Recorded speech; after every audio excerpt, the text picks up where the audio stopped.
we're always facing an end of the world. And the reason that we're facing an end of the world constantly is because we can share this stuff really, really fast on our phones. So we have to be careful. We have to pay attention to what we're paying attention to.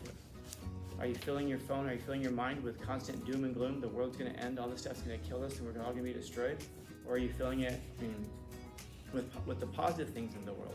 And sometimes we think like if you think about the positive, then you're ignoring the negative. No, the negative is there. Of course it is. The negative is balanced out with the positive. In fact, the positive, if you look at what's happening in the world, the positive actually outgrows, outshines, outweighs. And then that's probably true about your life also if you pay attention to it. I mean, we have computers in our hands. We have the ability to distract ourselves with entertainment. In fact, the entertainment modes that we have right now are the very things that are killing our generation. And we get so hyper-focused on the negative, man. There's so much beautiful in the world. There's so much good in the world. And if you're missing it, you're just missing it, man. Because no matter how bad it is, you've still got those things.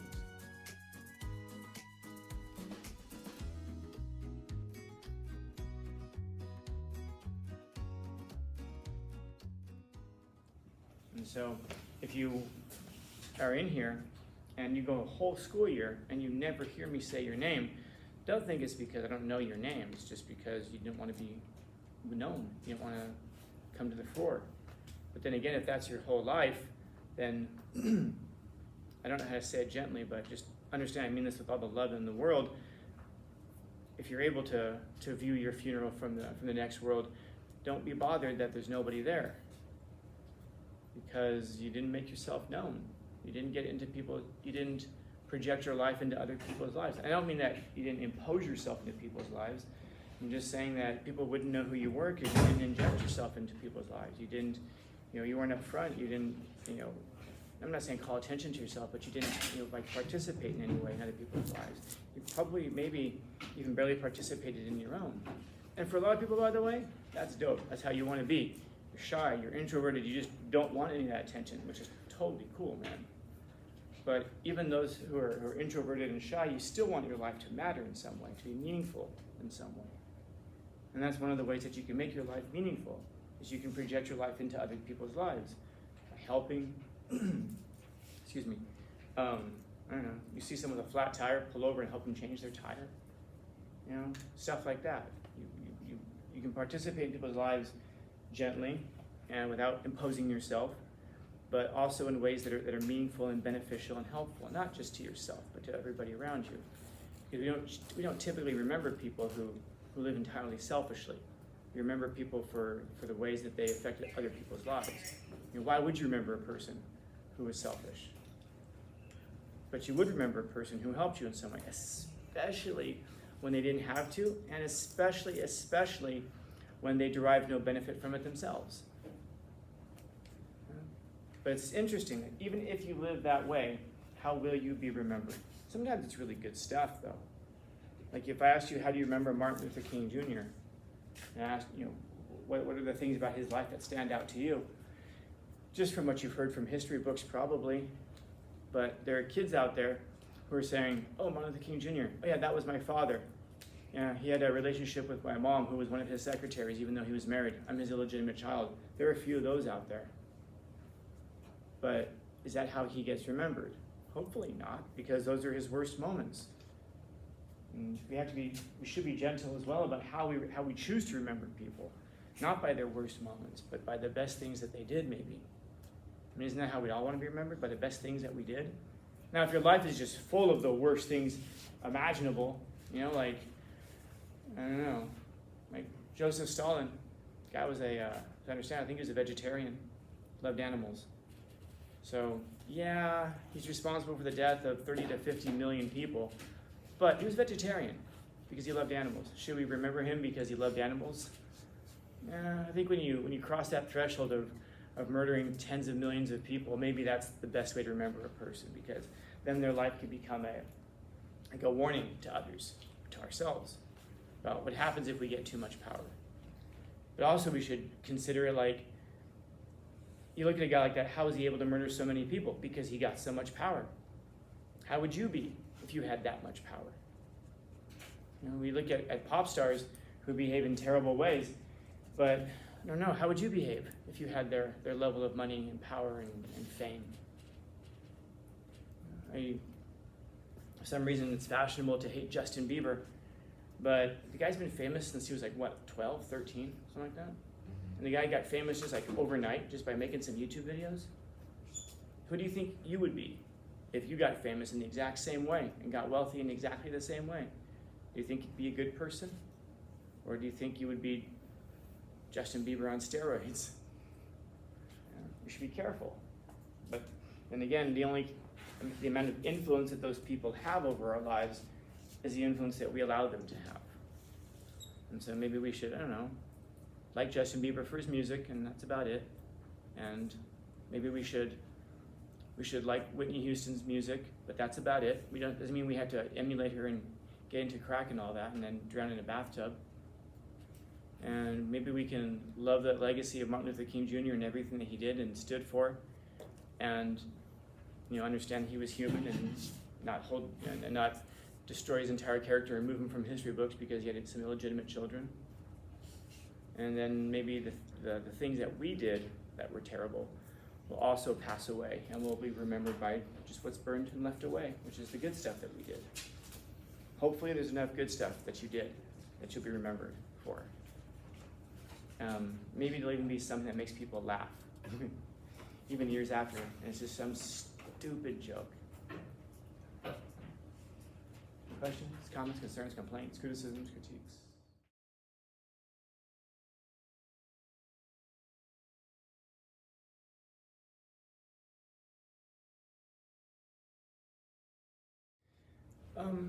It's pretty clear why, actually. We actually know why. Like, why is your generation so fascinated with cancel culture? A couple of things. First off, because it's a generation that's been raised on social media and the endorphins released by clicks and likes. And so how does life now gain meaning? By being liked and getting those kinds of things. And so how is it that you can therefore destroy a person? Take away their likes, take away their public persona. It's interesting. I saw a study last year that, it's a silly question for me to ask you, but can you take a guess what, like, when we survey your generation, how do I ask the same question? What's the number one desire, maybe, for your generation? Life's desire, like your life goal, how about that? It's funny, I know and you don't, and you are the generation they studied. To be famous. That's interesting, because people have always wanted to be famous. That's always been in the top 10. But right now it's number one. And why do you want to be famous? Well, we can start to reason about it backwards, but here's what psychologists will tell you. Because that's how we derive meaning in life. How did we used to derive meaning in life? Family. That was a big one. And yet, what message are you guys getting right now? I just saw, a few months ago, I saw a video that went viral. It's got millions and millions of hits. It's a thrice divorced porn star who's giving young girls advice on relationships. And it's got millions of shares and likes and retweets. It's like, really? You're gonna take marriage and life advice from a porn star who destroyed her life, and then afterwards is trying to tell everybody, oh, ignore all that stuff I did before. Really? That's what you did. And you've participated in an industry, and you enjoyed the fame of it all, that has destroyed an entire generation of people's conceptions of love and sex and marriage coming up. And you want to just wash your hands of that and start telling people, here's how you should run your lives? In other words, you have celebrities constantly telling you, don't get married, it's terrible. Well, then compare that to a generation before, which was the number one thing was to get married and to have a family and to build something long term. How can you possibly build something long term when you're always jumping from one thing to the next, to the next, to the next? You can't do it in a job. If you're jumping from job to job to job to job, you can never climb up in a job. And yet, that would be like me coming along saying, hey, if you're unhappy with your boss, if you're unhappy with the job, you just quit. Oh, and I should be making lots of hand gestures like this to the camera also when I say that. Because I guess that's how you know people are serious. Or they're serious, or they look up, that's how you know they're serious. It's like a script that people follow. And so why do people do that? Well, because that's how they've learned how to behave by watching that kind of stuff. There's nothing authentic to it. There's nothing real. There's no real personality being expressed. It's an imitation of other things. I won't say that, but if you remind me later, I'll tell you something about that, because I think you'll have noticed it as well. But that there's this desire so now you take away things from people's lives. So family, screw that, man. That's stupid. You gotta be stupid to get married. There's no way. So now you've taken away a huge, significant part of what for over 300,000 years has been this desire of human history, to build a family and to grow it. Now you strip that away from people. And then religion, you don't believe those kinds of things, do you? Go to church on Sunday? Hell no. You should be trying to get over your hangover from Saturday. Boom, pull that out of people's lives. And those are the two things that have always held down people's desire for meaning and purpose in life. Religion and family, those two things that go together. And you pull all those things out of people's lives, that's where people would derive meaning from. So now where do you derive meaning from? Well, I can't get the love and appreciation of the people who matter to me, which is family, or my close community, which would be like a religious community. So now where do you get it from? From a community of strangers. And the mob is fickle. You can tell a joke today, literally, you can tell a joke today that the mob is going to love you for it. And then fast forward 5 years from now, and the mob is going to turn on you for telling that exact same joke 5 years ago, not even in present day, and then cancel you. There's nothing stable there. You can't possibly build your life on something that's unstable. And yet we're trying to, because we've also allowed ourselves to be convinced that the hallmarks of meaning and purpose in life are no longer valid. And we'll say things like, things have changed. Oh yeah, things always change. Do things change for the better, or do things change for the worse? Sometimes things just change. It is no better or worse. And sometimes things change for the better, and sometimes things do change for the worse. And it's worth asking ourselves, are things changing for the better, or are things just changing, or are things changing for the worse? And what I can say is that kind of pursuit of meaning and purpose, which is the love of and adoration of strangers, has led to the highest suicide rates of your generation. It's led to the highest levels of mental health disorders among your generation.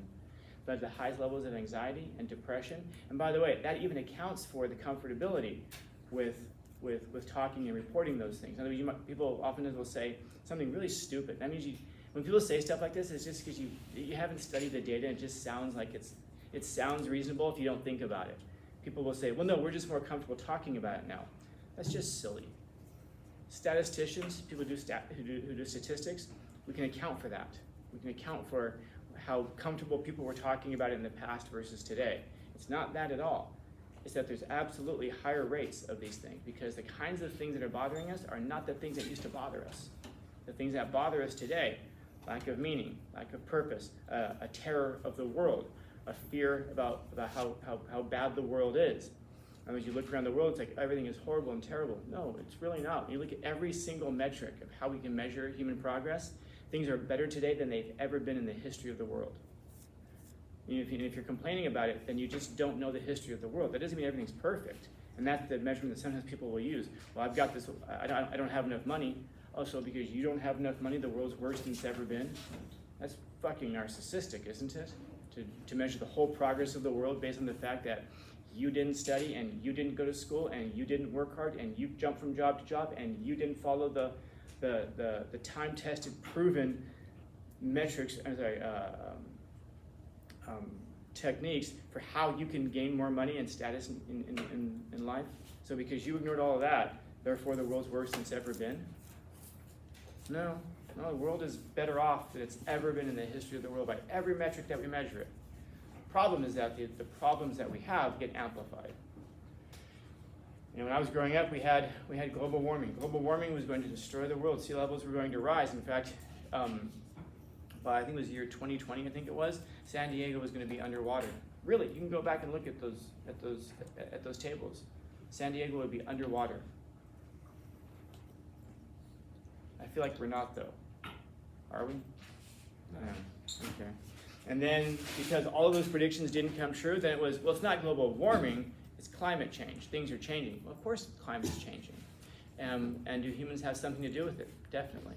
But when you look at historic, when we can go back, literally we can go back millions of years and study climate from millions of years ago, the climate's always done this. Now, the scary part is that it has done this, and it's done it very quickly during the industrial age. That's true. But is it true that San Diego is going to be underwater because of it by 2020? No, it didn't happen. So that should cause us to think like, well, maybe it's not as maybe it's not as catastrophic as we're making it sound. So why not just tell the truth? You know, because if it's not global warming, it's going to be climate change. If it's not climate change, by the way, when I was a little kid, and I was too young to remember it, but I've looked into it, it was the coming ice age, actually. We weren't going to be too hot. We were going to be frozen by 2020. And so we couldn't make up our minds. And then, of course, that didn't kill us. But you know what? COVID wiped us all out, right? How many people under 18 died because of COVID? 6. Not died with COVID, died from COVID. It was 6. And by the way, those 6 cases are disputed even. People under 18. Overwhelmingly, who died from it? Same people who died from the flu and the cold. And then people will say, oh, so you don't think it's real? No, it's not what I said. I said, look at the data. I'm not giving you an opinion about it. I'm telling you what the data is on it. If you form an opinion based off of that, that's on you. But because COVID didn't kill us the first time, you heard it's going to kill us this time, right? It's coming back this year, just in time for an election. And we're always facing an end of the world. And the reason that we're facing an end of the world constantly is because we can share this stuff really, really fast on our phones. And so we have to be careful. We have to pay attention to what we're paying attention to. Are you filling your phone, are you filling your mind with constant doom and gloom? The world's going to end, all this stuff's going to kill us, and we're all going to be destroyed? Or are you filling it with the positive things in the world? And sometimes we think like if you think about the positive, then you're ignoring the negative. No, the negative is there. Of course it is. But the negative is balanced out with the positive. In fact, the positive, if you look at what's happening in the world, the positive actually outgrows, outshines, outweighs. And then that's probably true about your life also if you pay attention to it. Anybody here getting warm right now?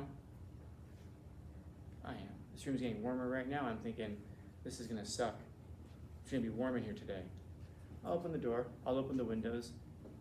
But you know what? We have a room. That's pretty dope.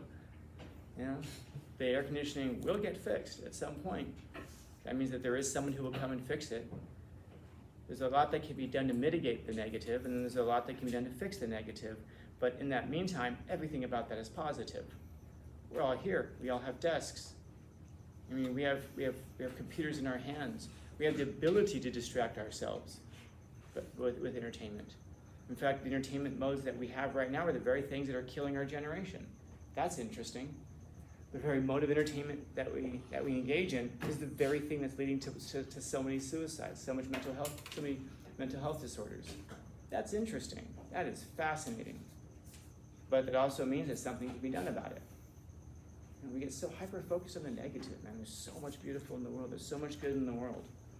And if you're missing it, you're just missing it, man. Because no matter how bad it is, you've still got those things. And it's just what you focus on. And that's true, man. I know it's a cliche, but it's absolutely true. It's what you focus on. You're going to focus on a hairstyle, a hairdo. You're going to focus on how someone died. You're going to find something. You're going to focus on the positive things. It's a Rorschach test.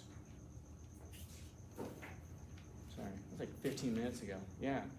You remember?